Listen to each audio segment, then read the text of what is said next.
Monday, July 17th, 2017, Monaco 64, home of alternative economics and contrarian views. So it's an early market update, even though it's already in the afternoon here in London, 1:15. We opened in just over an hour and 15 minutes. The stock market in the US. Markets have been trading for quite a while this morning. Gold and silver are doing very well this morning. They've continued the rally they had on Friday, which is encouraging. Spot gold, $12.34 right now, up $5.50. So we've made a recent high here. We've broken last week's high. Spot silver, $16.13, up 15 or almost 1%. Gold is up 0.5%, so silver outperforming. The day of the flash crash, a week or so, I don't know, I think it was a couple of weeks ago. Don't know exactly when we traded down to 14.32 overnight. The high that day was 16.15. So the high today so far is 16.18. So that seems to be a bit of a resistance there. I would say for gold, 12.40 now is a key support.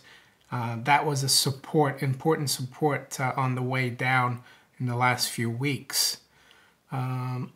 Stock markets continue to go higher, making new highs. Dow up 26 points, 21,670. S&P 500 up 1.5 points at 2460. Crude oil trading a little higher today. We got up to 47.10, the front month crude WTI. Right now it's 46.78, up about 7 cents. Sterling down 1/3% at 130.60. We saw a big move up last week towards the end of the week.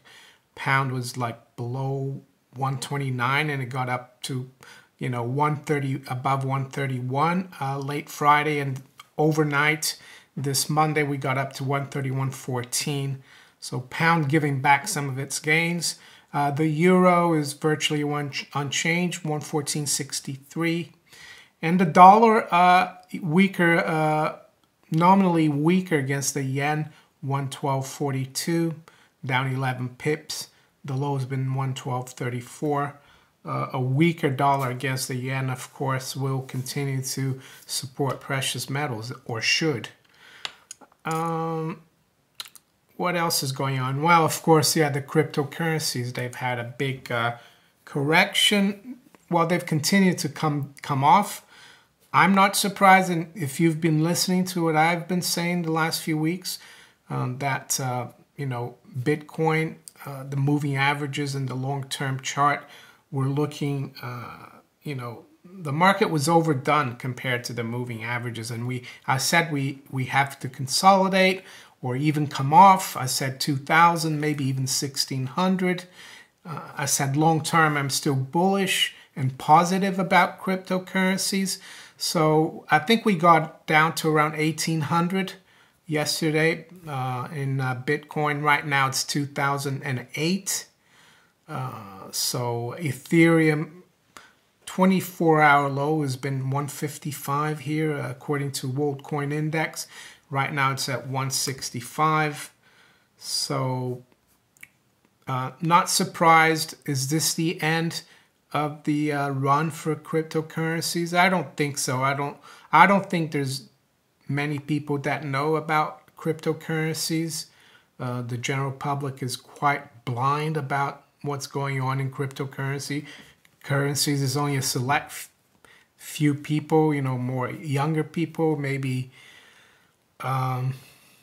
people that are, involved in IT. But you talk to anyone out there, general public, very few people would know what a Bitcoin is, or let alone all the other crypto alt currencies. Steam, of course, also has corrected down. I think we got to like 0.8, 80 cents, even, after being above $2. This morning, earlier, I checked, we were at $1.05, and now we've dropped back to 95 cents. As I said, this is consolidative in my opinion, and it's probably a good thing, for the market to consolidate. Markets are a little bit like anything in nature. You need to take a break. If you exert a lot of energy, you can't keep going forever. You got to take a break before exerting the energy again. That's why things go in cycles. What else is going on in terms of news? There's something I wanted to talk about to do a little bit to do with all the climate change brouhaha. It seems to be almost a religion. I've made videos before that the environmentalism, global warming, as they used to call it, they now call it climate change. It's all been it's been like an agenda set by the people at the UN with the leadership of the bankers, especially Edmund de Rothschild. And Maurice Strong. They started out in the 70s, in the 80s. I've made videos. I'll put it up in the card and you can look. I'm not, and it's just like a banker agenda to basically monetize something that doesn't exist, so they can keep milking the public, through taxation, through commoditization of carbon. There's already the ICE exchange. I think they trade carbon, carbon credits, if I'm not mistaken. And you can't even argue with these people. You can't put a point across from even scientists. They don't want to listen. So I'm glad that President Trump didn't sign on to the Paris Accord. And the thing about this is that they're so worried about the environment and the climate, but they're not worried about a monetary system that basically consumes future consumption and production out of thin air,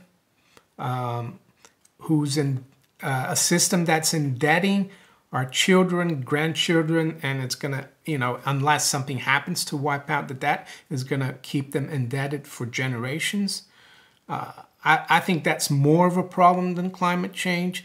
I think President Trump noted in one of his speeches that if the U.S. and everyone were to follow the Paris Accord to the letter for the next 100 years, the temperature would only drop by 0.2 of 1 degree Celsius. I mean, which is very insignificant.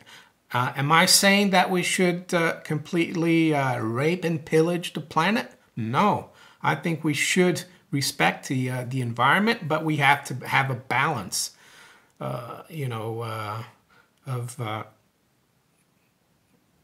we can't just go back to the Stone Age and not live a happy, productive life on the planet. I think we need to find a balance. And as President Trump said, I think this is just like a way to, to shift or transfer the wealth from the Western nations, the rich nations, Western European, North American, Australian, to the poorer nations. It's a way to, it's like sovereign socialism, if you want to call it that.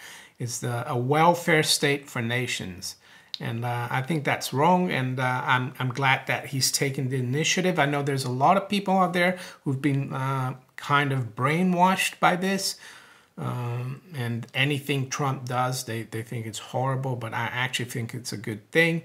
They should focus more. If they want to, cut consumption, cut the splurging that we've had in the last, since 1971, then they should look into the monetary, into this fiat monetary system where bankers can create money out of thin air with no effort whatsoever, and they encourage as well. This system encourages people to consume things they can't afford, basically to borrow future consumption and production. And I do equate consumption with production. As the Austrian school says, every consumer is a producer. But in our system now, we only, the powers that be only want to focus on consumer and debt.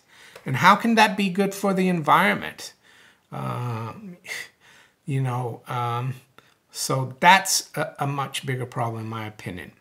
So as I leave here now, gold is at 1233.50, up about 5. The high's been 1235. Silver 1612. The high's been 1618. So let's see what happens to the precious metals later on when the North American markets open for trading. And yeah, please like, share, and subscribe to my channel if you haven't yet. Donate if you'd like to my channel. There's some links below in the description. And follow me also on steemit.com. I'll talk to you later. Bye.